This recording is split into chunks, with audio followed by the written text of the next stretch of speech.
Thanks, everyone. So today I'm here to talk to you about mapping your customer journey. And I was trying to come up with a sexier, more poppy title than this is the thing you have to do. But I mean, it's one of the things that I actually truly believe this is what you have to do. It's now become one of those things you just can no longer not do with your organization if you really do truly care about your customer experience. So a little bit about PayScale. What we do is we host a proprietary online survey where anyone can go out there and take the survey and get a benchmark report against what individuals like themselves are worth in the marketplace. And then we use that information to provide a product to human resources professionals that can help them benchmark their talent against the market. So a little bit about me. I wish I could have found a better picture, especially when it's so big. This is what happens when you say, hey, marketing, make me look good. No, just kidding. So I'm the Senior Director of Account Management at PayScale. I oversee all customers after they have completed our onboarding process and own the retention efforts there. I've got our customer success management team that rolls up to me. I've been in the SaaS space for 10 years now. Prior to that, I did a stint in the service and then started my career actually at the frontline levels as a customer success manager and grew into leadership over the past couple of years. So first off, I thought it'd be fun to do a little quick exercise for everyone here, break it up a little bit. So Susan Summers says. So if anybody doesn't know who Susan Summers is, she was an actress who now does exercise sales. So I want to do a quick exercise for everyone because I know Totango provided everyone some paper and pen. So right now, just real quick, it should take you about 30 seconds. Can you honestly ask yourself, try to jot down or map out your own entire customer journey from once the sale has happened all the way through to the renewal?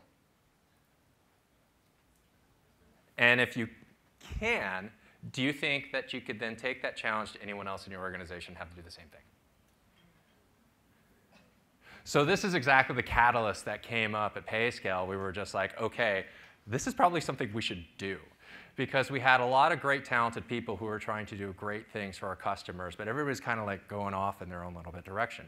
So one of the things we realized that was, aha, if we really want to take ourselves to the next level, we should probably take a step back, ask ourselves, what is the ideal customer experience and journey that our customers would like? What are our frontline staff hearing from the customers? We should roadmap that out and then put in developed processes so we can have it along the way so we could have a very defined customer journey throughout. So best practices. One of the things that I just really want to advocate for you guys is, first off, you really do have to decide what you want to achieve. And how we were able to do that at PayScale was we cast a really wide net. We brought in all the business owners across all departments and said, hey, we're going to go do this. We feel like you should have a seat at the table. Do you want to assign someone to participate? And everybody jumped on board. Two, you may want to consider bringing in someone to kind of help facilitate this.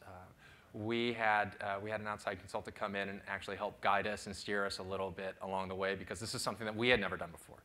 And so she was able to come in, kind of corral us a little bit and kind of guide us along the way. So that helped us just by starting there kind of decide what we wanted to get. It sounds really easy, kind of project management 101, but you've got to get everybody, all the vested parties in the room at the same time. You've kind of got to do the exercise of really understanding what is our goal and where do we want to go with this, and that will chart your course. Because then what's going to happen is you're going to go off and you're going to need to go do your homework.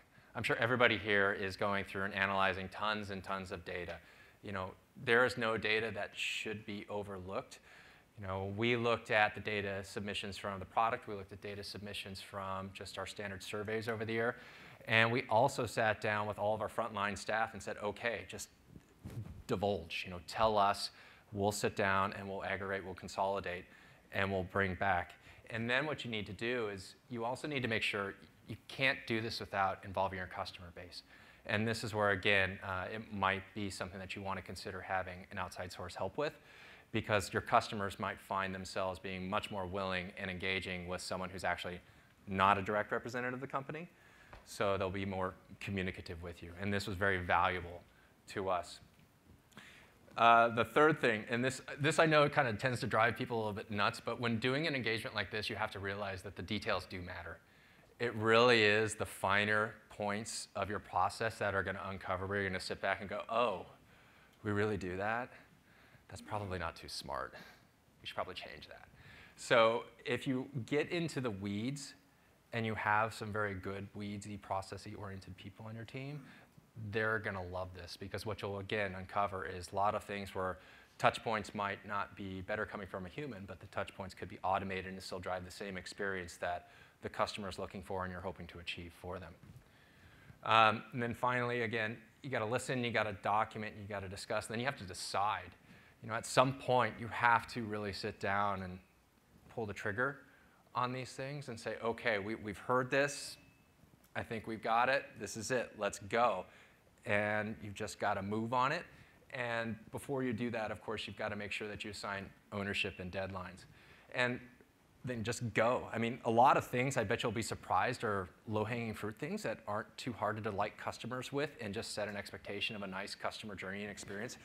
This was an email campaign that we just sent out to all of our customers this past holiday season, just wishing them a happy holidays from our team, and we put on our ugly sweaters and our silly hats.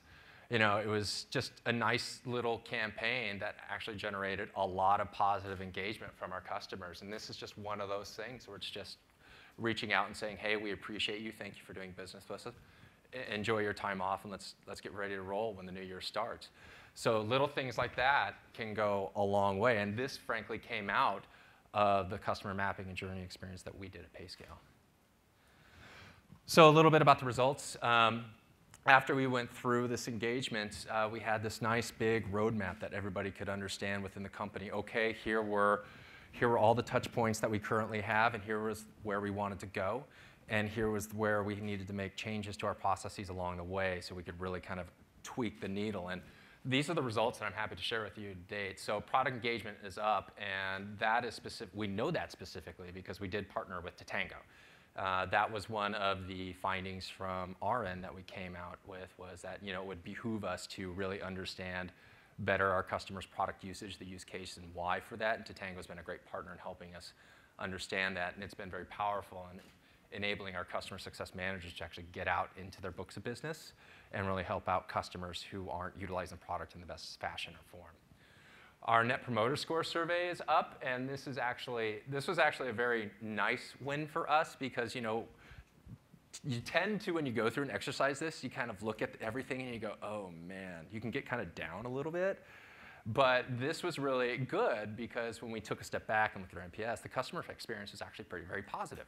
And we didn't have to do a lot of huge tweaks to the process to really get that changed. So there might be some nice incremental wins for you guys that are available to you, again, if you elect to go through this process of journeying, mapping out your customer's journey.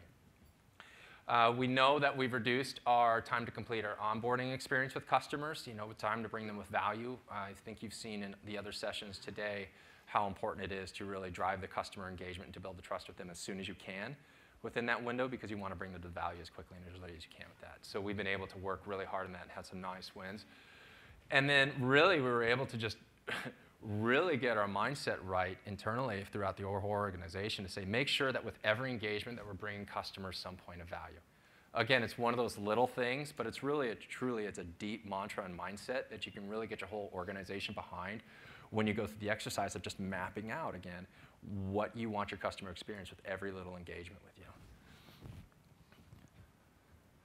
So the takeaways. So Bart says, I like this one. I will always test my assumptions, because, again, part of the value of doing an exercise this is, you know, I bet everybody, if you were to walk away from this room today and just go talk with your own internal teams, I bet everybody would say, you know, I know in my gut this is why things are the way they are. Or I know in my gut this is why we're returning the results that we are.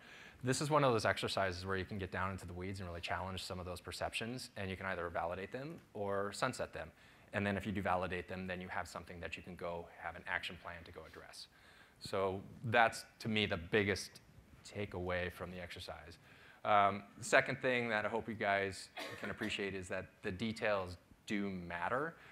Again, the holiday card, it's an easy thing to do, but, you know, we just had never been thanking people for their business and wishing them a happy holidays. Little things like that can really turn a nice positive experience for the customer. Being very inclusive, but make sure you assign command, control, and ownership to the right person, people, and team.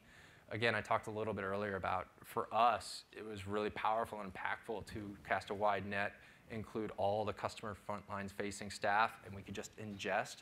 But then we had another layer of leadership on top of that that was supposed to summarize that, turn it into something actionable, meaningful, and analytical that we could do with. And then we assigned key ownership to each of them with deadlines so we could make sure that we were moving the needle in the right direction. This needs to be an advocacy for change within your organization. And then again, just trust your findings, set your course and go. I mean, you do always kind of run the risk of maybe a little bit of analysis paralysis when going down a course like this, and everybody has this nice, big, rosy picture at the end. At some point, you have to just call it, no, this is good. This is good. This is where we're going to need to go. And I would also coach you guys to think of this as an ongoing, ever-present, iterative process. You should be going through this maybe annually, just stepping back. And it could just be as simple as, it doesn't need to be as high up as the exec team's involvement.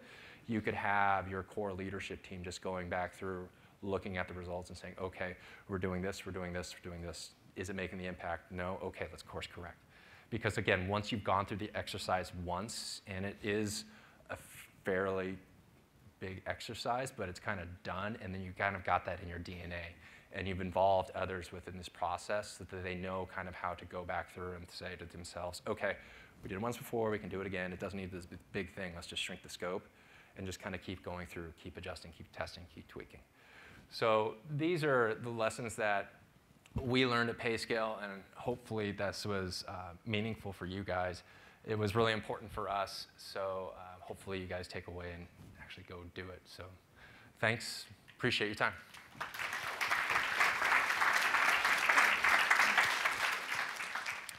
Thank you, Adam.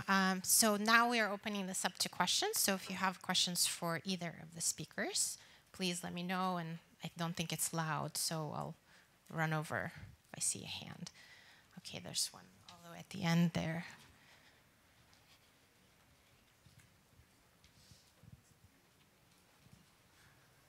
Hi, this question is for Adam. How long did it take you to do your first initial mapping? And who was the person that was in charge of leading that initiative? Yeah, so, okay. So for us, it was about a 3-month project. I would say the things that kind of made it need to be that long was, frankly, getting the customer engagement rolling. That does take a little bit of time to ramp up. And I would advise everyone, if this is a path you're going to go down, and I hope it is, have that reach or that communication come directly from your CEO or a C-level, because you really want to show the customers that, no, this is something that we're really taking to heart, and we want to make a nice big initiative for you. I'm not saying they have to actually call, but the draft of the content and the outreach should probably come from them. So about 3 months to actually go through the whole process to get it all road mapped out. And then it was actually tasked to my boss, our CFO and SVP of operations. He was our executive sponsor. Thank you, Adam. Okay.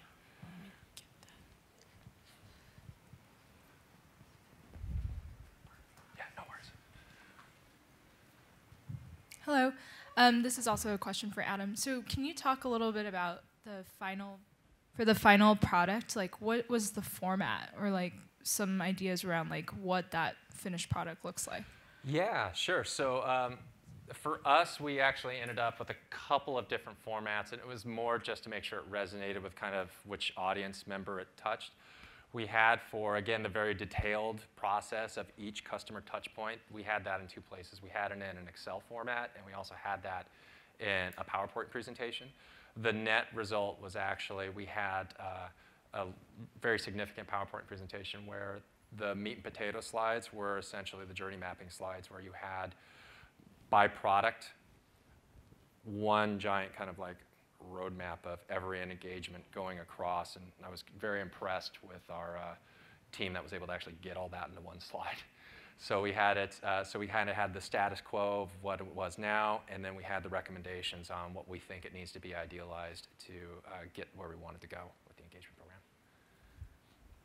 We have time for just one more question. So who did I see first? This question is for Arjun. When you're potentially dealing with, let's say, hundreds of smaller customers as opposed to, let's say, tens of enterprise-level customers, the smaller customers, how do you segment whether a touch point is a call as opposed to like a nurture campaign of just emails? So the latter is really important. So one of the things you have to do with when you're servicing that many accounts is work very tightly with marketing. I'm actually part of a huge initiative right now in my company to partner with our new CMO to have a very focused customer marketing effort that actually heavily involves the customer success team. I do think you aren't realistically going to be able to call 250 accounts if you do own them as a single CSM every quarter, right? So you have to be realistic about it, and you have to personalize campaigns that can go out from marketing on your behalf, and then based on the response rate and click-throughs, et cetera, you can do some targeted calling, right?